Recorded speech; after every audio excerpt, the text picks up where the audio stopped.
টমা এখন খাওয়াই ব্যস্ত হয়ে পড়েছে। সারাদিন বাড়িতে ছিলাম না, সন্ধ্যাবেলা খাওয়ার জ্বালায় মানে পাশ ফিরতে দিচ্ছে না।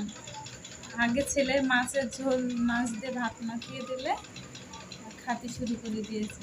ফ্রিজে ঠান্ডা ভাতই খাতে শুরু করে দিয়েছে। সারাদিন বাড়িতে ছিলাম না, তো অনুষ্ঠান বাড়ি গিয়েছিলাম, খাওয়া হয়নি এদের। ফ্রিজে ভাত রেখে গিয়েছিলাম, মাছের ঝোল আর ভাত ছিল, ওই ঠান্ডা ভাতই মেখে দিয়েছে। এত খিদে পেয়েছে ঠান্ডা, মানে তাও ওরা খেয়ে নিচ্ছে। টমা,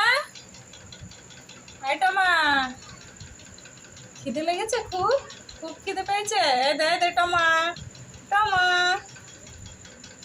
খাওয়াই ব্যস্ত হয়ে গেছে, এতটা খাওয়াই ব্যস্ত হয়ে গেছে, তাকানোর টাইম নেই। টমা আয় আয়।